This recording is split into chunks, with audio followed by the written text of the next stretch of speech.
사람마다 성장의 한계가 있습니다. 잘 자라다가 막히는 부분, 더 자라지 못하는 부분, 항상 넘어지는 지점이 있다는 것이죠. 아브라함은 헤브론 mamre에서 가나안 남쪽 그랄로 옮겨갔습니다. 지도 한번 보여줘 보세요. 여기가 이제 아브라함이 살던 가나안 땅 헤브론 mamre 상수리 숲을 그 동네였거든요.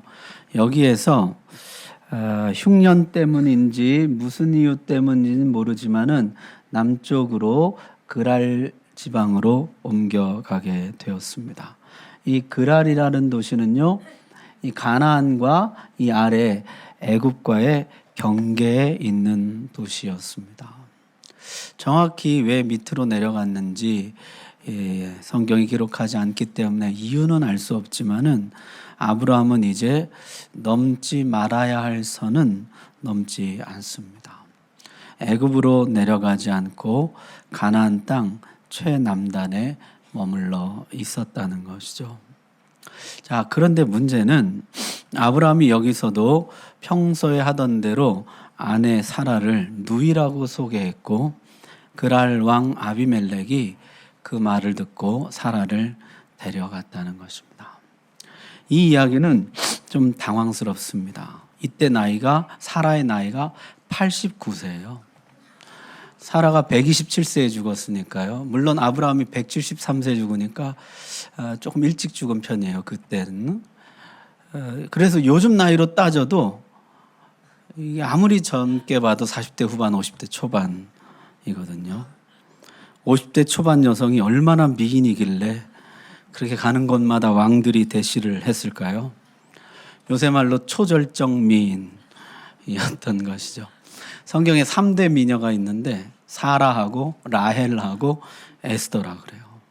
그 중에 제일은 사라라. 지나가는 얘기고요. 진짜 당황스러운 것은요, 지금 아브라함이 맨 처음 신앙 출발했을 때 75세 때 했던 실수를 24년이 지난 99세 지금도 반복하고 있기 때문입니다. 그동안 많은 신앙 체험을 했고 많은 하나님 체험을 했습니다. 애굽에서 하나님이 지켜주시는 것을 경험했어요. 바로보다 하나님이 크시다는 것을 알았어요. 애굽의 모든 신들보다 크신 하나님, 전쟁에서 승리를 주신 하나님, 소돔과 고모라를 심판하신 하나님, 그 가운데 롯을 건져내신 하나님, 수많은 은혜와 능력을 체험했습니다. 분명히 믿음도 자랐습니다. 여기서는 약속의 땅을 벗어나지 않아요. 선을 지킵니다. 선을 지키는 사람이 됐어요. 굉장히 성숙했죠. 그럼에도 여전히 반복되는 고질적인 죄, 극복하지 못하는 연약함이 있더라는 것입니다. 두려움이었죠. 본토 친척 아비 집을 떠나 나오면서부터 이제는 아무도 나를 도와줄 사람이 없다. 이방 땅에서 내 가정, 내가 지켜야 한다는 어떤 압박감. 자칫 잘못하면 아내도 빼앗기고 나도 죽임을 당할 수 있다는, 애써 일구어온 가정이 풍비박산 날 수 있다는 두려움이 그에게 있었다는 것입니다. 아브라함에게는 이게 두려움이었지만은 사람마다 이런 고질적인 약함이 하나씩은 있다는 것이죠. 야곱에게는 거짓말이었습니다.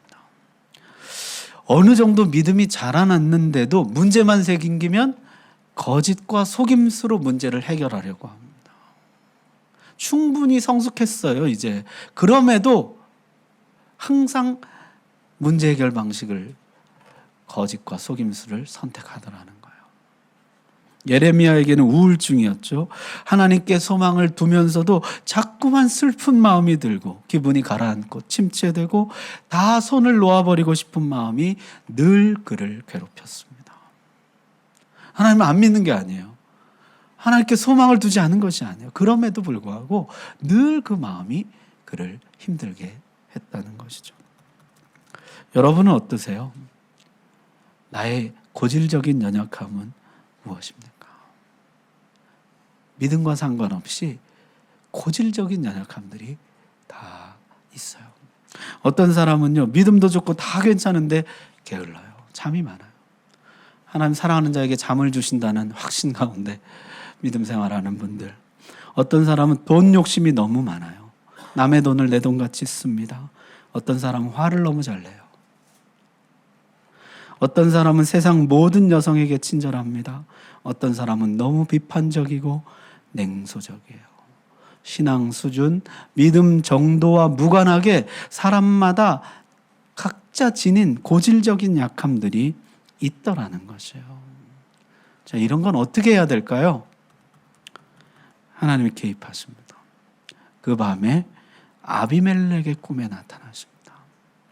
바로에게는 바로 재앙을 내리셨지만은 아비멜렉에게는 꿈에 나타나서 경고하고 그를 막으십니다. 그 여자에게 가까이 하지 말라. 바로와 아비멜렉은 다르다는 것이죠. 바로는 사라를 빼앗으려고 했습니다. 아브라함이 내 아내다 했으면 아브라함을 죽였을 것입니다. 그러나 아비멜렉은 아브라함이 내 아내다 했으면 사라를 데려가지 않았을 것입니다. 아비멜렉이 하나님께 호소하죠. 그가 분명히 자기 누이라고 했습니다.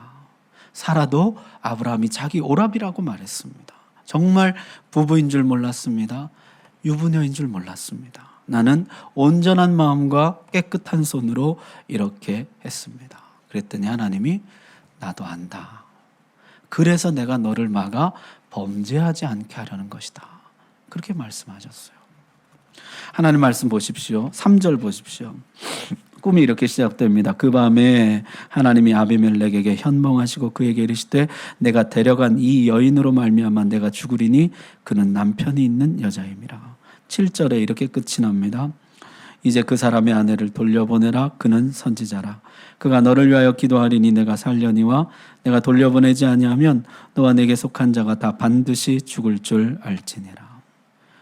이 꿈이요, 네가 죽으리라로 시작해서 반드시 다 죽을 줄 알지니라로 끝나는 무서운 꿈이었어요. 안 돌려보내면 죽을 줄 알아. 이제 이렇게 된 것이죠. 다 돌려보내라. 그러자 아비멜렉이 항변합니다. 주여, 주께서 의로운 백성도 멸하시나이까. 나는 정말 남편이 없는 여자인 줄 알았습니다. 이 질문은 소돔과 고모라 심판 때 아브라함이 하나님께 드렸던 질문이죠. 의인을 악인과 함께 멸하는 것은 부당합니다.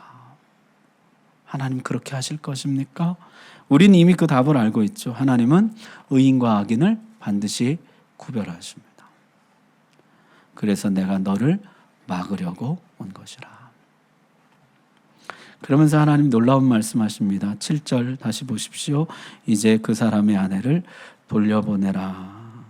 그는 선지자라. 아브라함이 하나님의 선지자라는 것입니다. 선지자라는 말은 성경에서 여기에 처음 등장합니다. 신약에 오면 에녹과 노아도 선지자였다고 인정을 하지만은 창세기에서 선지자라는 말은 여기 처음으로 쓰이게 됩니다. 하나님이 직접 이 사람은 내 선지자라 처음 말씀하셨다는 것이죠. 하나님이 좀 창피하셨을 것 같아요. 창조주 하나님, 온 우주 만물을 지으시고 다스리시는 전능하신 하나님, 위대하신 하나님이 세상에다 대고 처음으로 이 사람은 내 선지자라. 그래서 와, 도대체 어떤 사람일까? 어떤 사람 정도 되어야 하나님이 내 선지자다 하실 수 있을까? 그랬더니 뭐야, 저 사람이야? 근사한 사람을 좀 보고 내 선지자라 그래야 좀 이게 그럴듯하죠. 지금 거짓말하는 게 들통이 나서 자기 아내를 누이라고 해서 남에게 보낸 게 들통이 나서 이 난리가 났는데요. 이 사람이 내 선지자라. 출애굽기에 가면 더 기가 막힌 장면이 나옵니다. 하나님이 애굽 신들에게 벌을 주시면서 나는 온 세상의 창조주이며 주권자이며 절대자이다. 온 세상이 다 내게 속한 것이라. 여기 내가 택한 나의 백성을 보라. 그래서 보니까 그 백성이 누구예요? 노예 백성이에요. 바로의 손에 잡혀서 종노릇하는 노예 백성 보고 내가 택한 나의 사랑하는 내 백성이라. 바로가 비웃습니다. 예수님도 그렇게 하시죠. 나는 하늘로부터 온 하나님의 아들이요 태초부터 있었던 그 말씀이요 만왕의 왕이요 만주의 주라. 여기 내가 택한 나의 제자들을 보라. 그래서 봤더니 전부 어부들, 갈릴리 사람들이에요. 예수님이 피눈물로 기도할 때 졸고 십자가 지실 때 다 도망치고, 심지어 수제자라는 사람은 3번이나 나는 저 사람 모른다고 부인하고, 이런 사람들 내 제자라는 거예요. 그는 내 선지자라. 여러분, 선지자가 뭐 하는 사람입니까? 하나님의 뜻을 전달하는 사람이거든요. 그런데 지금 아브라함은 전혀 선지자 노릇을 못하고 있습니다. 오히려 하나님이 아비멜렉에게 현몽해서 직접 하나님의 뜻을 전달하십니다. 그 여자 손대면 너는 죽는다. 아브라함은 하나님의 뜻을 전달하는 일에 실패하고 있습니다. 그는 완전 실패한 선지자예요. 그럼에도 불구하고 하나님이 그는 내 선지자라. 하나님이 아브라함을 부끄러워하지 않으십니다. 오히려 이렇게 말씀하세요. 그가 너를 위해 기도하면 네가 살 것이요 그렇지 않으면 너와 내게 속한 자가 다 죽을 것이라. 아브라함이 너를 위해서 기도해 주면 네가 살고 그렇지 않으면 너는 죽을 것이다. 오히려 아브라함을 세워줍니다. 선지자의 권위를 세워줍니다. 예수님도 그러셨죠. 이 엉터리 같은 제자들에게 네가 땅에서 무엇이든지 매면 하늘에서도 매일 것이요 네가 땅에서 무엇이든지 풀면 하늘에서도 풀리리라. 내 이름으로 귀신을 쫓아내며 새 방언을 말하며 뱀을 집어올리며 무슨 독을 마실지라도 해를 받지 않으며 병든 사람에게 손을 얹은즉 나으리라. 무엇에든지 매여 있는 사람, 악한 영에게 사로잡힌 사람, 병든 사람, 너희가 살 길은 제자들이 너희를 위하여 기도해 주는 것이다. 제자들이 너희를 풀어주는 것이다. 제자들의 권위를 세워주십니다. 여러분, 우리는 여기 아브라함과 같습니다. 전혀 선지자 노릇을 못하는 선지자들이죠. 주의 뜻을 드러내기는커녕 오히려 가로막을 때가 더 많습니다. 못난 종들이고 무익한 종들입니다. 고질적인 죄와 연약함에서 벗어나지 못하는 종들입니다. 제자들처럼 도망치고 부인하고 다시 물고기나 잡으러 가겠다는 사람들입니다. 그런데 반전은요, 하나님이 이런 아브라함을 계속 선지자로 쓰시겠다는 것입니다. 주님은 이런 사람들을 계속 제자로 쓰시겠다는 것입니다. 이런 선지자가 기도하는데도 들으신다는 것이에요. 이 제자들의 기도를 들으신다는 것입니다. 여러분, 나는 못난 종입니다. 맞죠? 맞는 이야기입니다. 그러나 거기서 끝나면 안 됩니다. 거기서 끝나면 모든 사람 다 거기서 끝나야 돼요. 어떤 사람이라도 고질적인 약함이 없는 사람은 없습니다. 형태만 조금씩 다르지. 다 있어요. 그런 우리를 향해서 너는 내 선지자라 하시면서 우리를 붙들어 사용하시는 하나님을 바라봐야 됩니다. 너는 내 제자라 하시면서 내가 세상 끝날까지 너와 함께 있을 것이라 약속하시는 주님을 바라봐야 됩니다. 못난 내가 아니라 나를 쓰시는 주님, 신실하신 하나님, 그 은혜를 붙잡아야 한다는 것입니다. 너는 나의 선지자라. 오늘 여러분에게 주시는 이 음성을 들으시기를 바랍니다. 자, 이 아비멜렉이라는 사람은 꽤 괜찮은 사람이에요. 블레셋 왕 중에 가장 괜찮은 사람인 것 같아요. 아담에게도 하나님이 선악과 먹으면 반드시 죽으리라 하셨는데 아담은 먹죠. 근데 아비멜렉은요, 안 돌려보내면 반드시 죽으리라 그랬더니 진짜 돌려보냅니다. 여러분, 오늘 8절 한번 보시면요. 아비멜렉이 그날 아침에 일찍 일어나 모든 종들을 불러 그 모든 일을 말하여 들려주니 그들이 심히 두려워하였더라. 8절에 별 이상할 꿈을 다 꿨네 그러질 않고요. 아침 일찍 일어나서 모든 신하들을 다 불러 모읍니다. 그리고 꿈 얘기를 합니다. 그랬더니 들은 모든 신하들이 다 심히 두려워했다는 거예요. 그 왕의 그 신하들이죠. 하나님을 두려워하더라는 거예요. 소돔 사람들은 하나님의 심판 이야기를 듣고 다 우습게 여겼습니다. 롯의 사위들조차 농담으로 여겼고 롯의 아내는 뒤돌아보면 안 된다는 말씀을 어기고 뒤를 돌아보았습니다. 그들은 결국 다 멸망하고 말았죠. 그런데 여기 아비멜렉과 그 신하들은 모두 하나님의 심판을 두려워합니다. 그들은 모두 살게 됩니다. 신하들과 회의를 마친 후에 아비멜렉은 아브라함을 불러놓고 따져서 묻습니다. 내가 어찌하여 우리에게 이렇게 하였느냐? 나는 너에게 아무 잘못도 하지 않았는데 너는 나와 내 나라를 큰 범죄에 빠지게 할 뻔하였도다. 내가 합당하지 않은 일을 내게 행하였다. 아비멜렉이 지금 아브라함을 책망하고 있습니다. 그런데 이 사람 참 놀라운 것은요, 자신이 큰 죄를 지을 뻔했다는 거예요. 나와 내 나라가 큰 죄를 지을 뻔했다. 남의 아내를 탐내는 것이 큰 죄라는 사실을 알고 있습니다. 그리고 두려워하고 있어요. 아브라함의 대답을 들어봅시다. 두 가지 이유에서 그랬다는 거예요. 하나는 이곳에서는 하나님을 두려움이 없기 때문이고, 다른 하나는 실제로 사라가 자신의 이복 누이이기 때문이라는 것이죠. 궁색하기 짝이 없는 변명이죠. 여기는 하나님을 두려움이 없을 것이기 때문에 그랬는데 실제로 아비멜렉과 그의 신하들은요, 하나님을 굉장히 두려워했습니다. 아브라함의 불신에서 비롯된 지레 짐작일 뿐이었다는 거예요.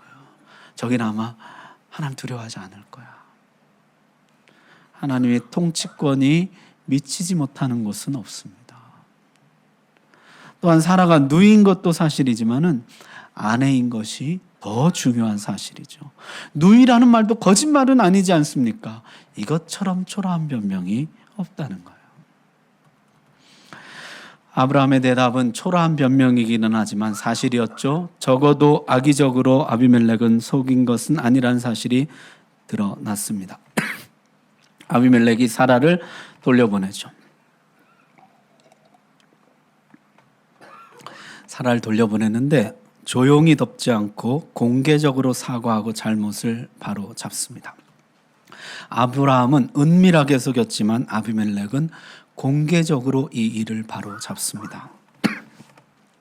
그냥 돌려보내지 않고 양과 소와 종들을 같이 보냅니다. 그리고 아브라함에게 내 나라에서 가장 살기 좋은 땅을 골라서 거기서 편안히 살라. 땅을 줍니다. 게다가 사라에게는 은 1000세겔을 줍니다. 당시에요, 신부를 데려올 때 그 신부 집에 지불하는 결혼 지참금 최고 액수가 은 50세겔이었다 그래요.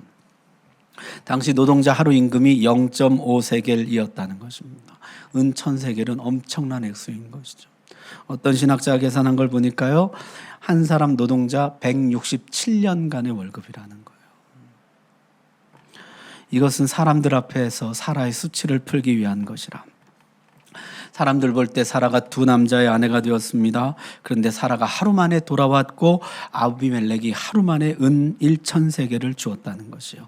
이것은 결혼 지참금도 아니고 화대도 아니고 잘못에 대한 보상금이라는 것이죠. 사라가 유부녀인 줄 모르고 잘못 데려갔으며 사라와 그 남편 아브라함에게 그리고 하나님 앞에 사죄의 의미로 보상금을 드린다는 것이요. 그걸 모든 사람이 알게 합니다. 아비멜렉이요, 훌륭한 게 말도 참 좋게 합니다. 여러분 16절 한번 보십시오.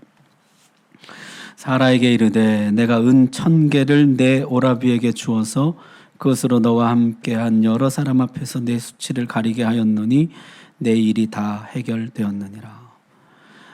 은 1000개를 내 오라비에게 주었다는 거예요. 내 남편에게 줬다 그러지 않고 네 오라비에게 줬다. 이게 배려인 것이죠. 이 사람은 내 오라비입니다 라고 말했던 사라에게 네 남편에게 줬다 그렇게 하지 않고 그래 네 오라비에게 줬다. 이 민망하지 않도록 배려하는 것이죠. 예수님도 그러십니다. 사마리아 여인이 저는 남편이 없어요 그러자 어디서 거짓말하느냐 그러질 않고 그래 지금 살고 있는 사람도 네 참 남편은 아니지. 이런 선함, 배려가 사람의 마음 문을 여는 것이죠.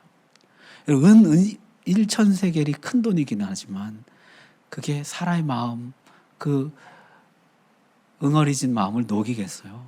어떻게 보면요, 은 1,000세겔보다 이 따뜻한 말 한마디가 사라의 마음을 녹였을 것 같아요. 네 오라비에게 주었다. 굉장히 따뜻한 배려가 있는 말인 것이죠. 자, 아브라함이 말씀대로 아비멜렉과 그 백성들을 위해서 기도합니다. 하나님 그 기도를 들으시고 저들을 치료해 주십니다. 누구도 출산하지 못하는 고통스러운 밤이 지나고 다시 출산하는 기쁨을 누리게 되었다는 것이요. 그 밤에 하나님이 그날 그 나라의 모든 태를 닫으셨다는 것이요. 출산이 임박했는데 아무도 출산하지 못하는 것이요. 사람이건 짐승이건 모든 생명이 아무도 생명을 낳지 못하는 밤, 정말로 고통스러운 밤이 지났고 아브라함이 위해서 기도할 때 하나님이 그것을 고통을 제거하시고 저들을 치료하셨다 말씀합니다. 아브라함은 진짜 선지자였던 것이죠. 하나님은 아브라함의 기도대로 역사하셨고 아브라함은 하나님의 뜻을 전달하는 데는 실패했지만 하나님의 능력을 드러내는 데는 성공하고 있습니다. 처음에는 하나님을 나타내는 일에 실패했지만 나중에는 하나님을 나타내고 있습니다. 모세도 자기 권위에 도전했던 미리암을 위해 기도할 때 문둥병이 나왔죠. 욥도 자기를 아프게 했던 친구들을 위해 기도할 때 하나님이 역경에서 돌이키시고 복을 주셨습니다. 선지자는요, 내가 비록 부족하고 모자라고 못났음에도 불구하고 다른 사람을 위하여 기도하는 사람입니다. 미리암을 위해 기도하고 친구들을 위해 기도하고 아비멜렉을 위해 기도하고 그때 하나님이 그 기도를 들으시고 그 기도 가운데 역사하신다는 것입니다. 말씀 마칩니다. 아브라함은 선지자라고 하기에는 아직 한참 부족한 사람입니다. 그런데 하나님은 그는 내 선지자라 하시고 그를 사용하십니다. 여러분, 부족함을 이유로 선지자 사명을 포기하지 마십시오. 고질적인 연약함을 이유로 주의 종의 영광된 사명을 포기하지 마십시오. 모든 사람이 그런 연약함이 하나씩 다 있어요. 형태만 다르고 종류만 다르지 다 있어요. 이런 게 없는 사람은 오히려 교만해서 하나님 쓰질 못합니다. 누구나 다 하나씩은 갖고 있어요. 그것 때문에 우리는 좌절하고 괴로워하고 자격이 없다고 느끼고 하나님 앞에 엎드려 은혜를 구하는 자가 되는 것입니다. 내 부족함에도 나를 주께 드리면 주님이 사용해 주실 것입니다. 우리의 진짜 선지자 되신 주님의 도우심을 구해야 합니다. 주님, 나는 부족하지만 주님이 함께 하셔서 아버지의 뜻이 잘 전달되게 해주시고 아버지의 능력이 드러나게 해주시고 아버지의 살아계심이 나타나게 하여 주옵소서. 오늘 말씀 여러분의 말씀으로 받으시기 바랍니다. 기도하겠습니다.